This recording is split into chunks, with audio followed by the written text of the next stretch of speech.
해탈의 방법.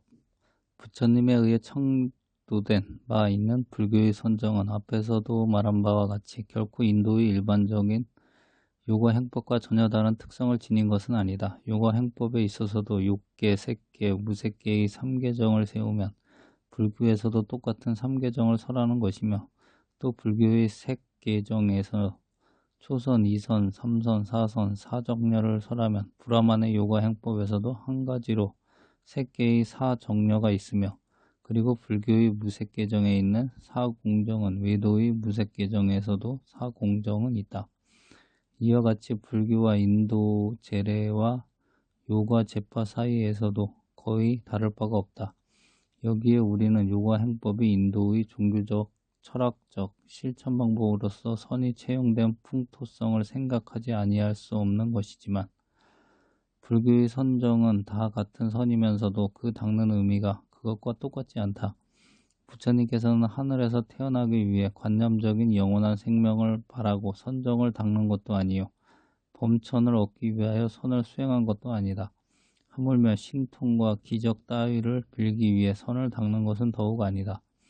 부처님께서는 어디까지나 현실이 생로병사, 사고와 그릇된 사상들을 개조하여 참으로 지혜를 얻기 위한 목적에서 선을 닦았었다. 인도 제례 종교의 목적인 범천이나 모든 천신과 같은 초자연적 존재를 인정할 수 없었던 부처님께서는 그들 요가의 선정을 그대로 받아들이면서도 불교의 사유와 사색을 단련하는 수단으로서 그것을 활용했을 뿐이다. 그러므로 불교의 선정은 사상의 여실한 파악과 본질의 철견이라고 하는 중대한 과제가 그 수행의 목표였다. 반야를 구하기 위하여 부처님께서는 요가 행법을 사고 해탈의 방법으로 채택하신 것이다. 부처님께서는 선정을 빌어와서 지혜를 성취하셨다. 부처님께서는 사고의 본질을 욕망으로 알고 그 인간군의 발생은 인간의 여실상을 파악 못하는 무명의 원인한 것을 알며 그 무명을 밝히는 지혜만이 위없는 보리를 성취할 수 있는 길인 줄을 깨달았다. 그러므로 부처님께서는 위없는 지혜인 보리를 온전히 갖추었으며, 부처가 되고 나서도 이 선을 버리지 않고 늘 삼정계를 행사하시며 제자들에게도 자기와 같은 선을 권했으며, 오운과 12인연을 관법케 하고 사제의 도리를 파악하여 보리를 성취하도록 하였다. 그러므로 광의적으로는 37도품과 개정회의 사막은 물론 불교의 전 교리와 함께 불교 승단 조직과 그 생활 규범까지 완전히 포함하고 있는 것이 선이기도 하다. 선의 주체. 선에는 지광과 같은 원시적인 습선이 있고, 그 뒤에 발단돼 이른바 선종에서 말하는 선이 있어서 구분되고 있다. 앞에서 말한 삼계정이란 바로 습선을 가리키는 것인데, 우리가 오늘날 보통으로 선종의 선이라고 하는 것은 무념무상을 의미하는 사마타와 마음을 집중적으로 관념하는 비파사냐의 두 가지 중에서 후자의 비파사냐의 방면에서 나와 전개된 바 있는 일종의 대승선의 최후의 형식으로 그 가운데서도 극히 특수한 지위를 차지하고 있는 것을 가리킨 명사이다. 대승선이라 함은 이른바 대승제종의 화엄의 사사무예 법계, 천태의 일심상관, 밀교의 이바이바 같은 것의 결론이다. 곧 사마타에서 발전한 것이다. 우리 동방에 가장 처음으로 들어왔던 선의 형태는 소승의 습선으로부터 들어오기 시작했었다. 이른바 무상정, 멸진정과 같은 것은 소승선으로서 사염처관, 사제관, 12인연관 등 모두가 소승 비파사나 선에 속하는 것이다.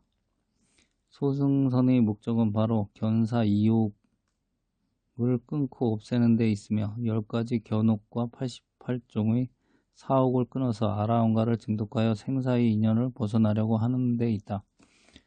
그러자면 그 목적한 바의 경지를 얻기 위해서 오로지 사제관만을 닦을 수는 없다. 12인연관도 결국은 이 제사관 중에서 고와 집의 제2를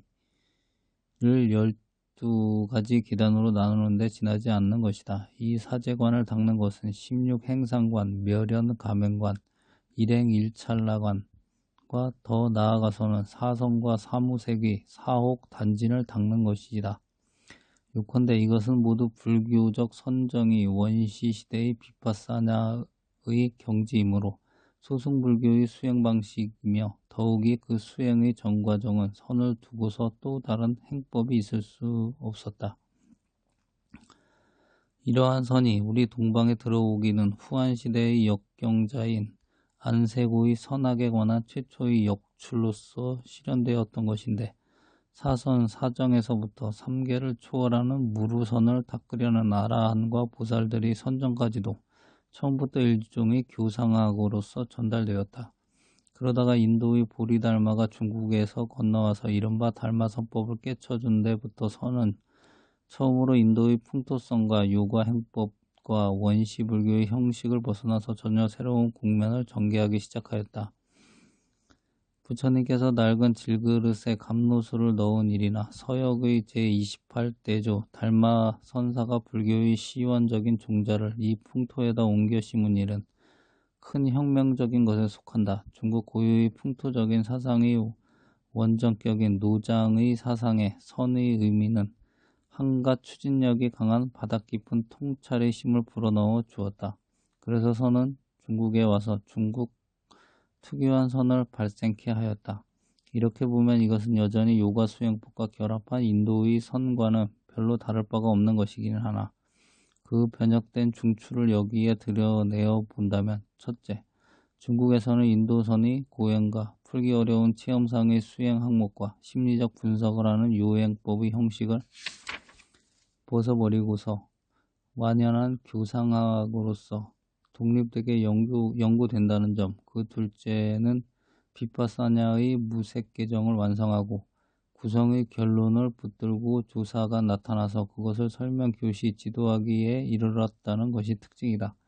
그렇기 때문에 달마의 행법을 가지고 달마선이라고 이름하여 그 이후부터 조사선이라 통칭하게 되었다. 조사선의 최초의 동기에는 무색계정의 실천 방식을 오직 오온의 관법에 의하여 고, 공, 무상, 무성, 무아를 증득하는 데 있어서 구태여 인도의 관습적인 요가 행법을 그대로 본뜨지 않더라도 동방 고유의 언어와 사고에 의해서 선의 주체를 다룰 수 있다고 하는 것이 뒷받침되는 논리이다. 이른바 1700 몇 가지의 공안이라도 그렇게 하여 다 다루어진 것이며 동시에 선의 주체로서 제출되어지기도 했던 것이다.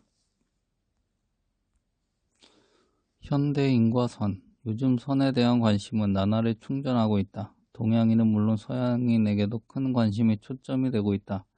그러나 그 목적이나 입장은 각양각색이다. 즉 유럽 사상의 매너리즘을 느껴 그 타개의 방법을 선에서 구하는 사람들, 수행의 한 방법으로 혹은 인격 형성의 목적으로 선에 관심을 갖고 있는 사람들, 종교계에서도 가톨릭 신부나 수녀들이 다투어 선의 연구와 수행을 하고 있다. 더욱 과학적인 입장에서 심리요법이나 카운셀링을 하고 있는 사람으로서 인격 형성의 이론과 방법을 선에서 배우려는 사람들이 있다. 예컨대 로저스 프롬, 마즐로우, 무스타카스, 클리, 켈만 등이 그렇다. 심리요법의 궁극적인 목적은 창조성의 개발이다. 그러나 이 목적이 선의 그것과 일치된다는 점을 주목해야 한다. 선은 카운셀링과 같은 목적을 가지고 있다 하더라도 그 대신이 되는 것은 아니다. 두 개의 본질적으로 다른 것이며 다른 목적과 방법을 가지고 각기 발달해 왔다. 그러나 양자의 밑바닥에서는 서로 닮은 점도 흔히 발견할 수 있다. 양자의 공통된 점은 두 개가 한 개로 섞이는 인격의 변화를 목적으로 하고 있는 점이다. 그 중요한 특징은 창조성의 개발이다. 프롬은 정신 분석과 선의 유사점에 대해서 다음과 같이 말하고 있다. 모두가 인간 본성의 구명, 인간으로서의 가장 좋은 상태로의 인도하는 실천의 문제이다. 이 경우 가장 좋은 상태란 자기 자신을 자각하여 창조적으로 자유로이 활동할 수 있게 되는 것을 뜻하고 있다. 선과 창조성. 그러면 창조성의 개발 문제에 대하여 선과 카운셀링의 공통점은 어떠한가? 우리들은 자연 혹은 인간을 현실적으로 보고 있지만 사실은 상당히 비현실적으로 보는 경우가 많은 편이다. 어떤 불만이 있으면 그 불만의 원인을 어떤 사물이나 다른 사람에게 전가하기도 하고, 어떤 사람을 미워하고 있으면 그 사람도 자기를 미워하는 것으로 생각하고, 또한 사물이나 사람에게 지나친 기대를 걸어 기대에 어긋나게 되면 불만을 가지게 된다. 이처럼 자연과 인간에 대해서 어떤 욕구나 감정을 가지고 볼 때는 그것은 왜곡하고 있는 것이다. 그러므로 현실을 직시한다는 것은 이러한 왜곡된 것을 없애고 똑바로 본다는 이유다. 보통 우리들은 사물을 자기 외부에 있는 대상으로 보았는데, 선은 자기와 일체화하여 보고 있다. 그러므로 종래 관찰 방법과는 다른 점이 생겨났다. 현실을 직시하는 경험은 때때로 갑자기 나타날 수도 있다. 여태까지보다 다른 관찰 방법이 나타나기도 하고 혹은 새로운 것이 보이기도 한다. 대상의 본질은 변하지 않았는데 현실을 보는 방식이 보다 뚜렷한 것이다. 선에서 말하는 깨달음이나 견성의 경험이 여기에 해당한다. 이것은 지적으로 아는 것이 아니다. 체험적으로서 알게 되는 것이다. 오로지 그 속에 몰입하는, 예컨대 재의 상황을 텔레비전, 라디오, 신문에서 보고 있으면 불쌍하다고 객관적으로 생각한다. 그러나 자기가 그 현장에 있었다면 위험하다고 소리를 지르면서 현장에 뛰어들어 구조활동을 한다. 이것은 이치를 초월해서 행해진다. 그때 자신의 위험을 돌이켜볼 겨를마저 없다. 이것이 현실적인 반응이다. 현실적 반응이란 어떤 일에 전력으로 부딪히는 일이다. 어떤 일에 열중했는가? 자기 앞에 있는 대상은 대상이 아니다. 자기는 그 대상과 하나가 되어버린다. 자기는 관찰자나 비관자가 아니다. 보는 것과 보이는 것이 두 개이면서 동시에 완전히 하나가 되어버리는 것이다. 이와 같은 관계는 카운셀장에서 카운셀링과 대담자의 관계와 흡사하다. 이와 같은 관계에서 카운셀러는 대담을 잘 이해할 수 있으며 또한 대담자도 거기에 일어나고 있는 체험 과정을 알아차릴 수 있는 것이다. 이러한 관계를 켈만은 무스타카스는 창조적 관계란 말로 표현하였다.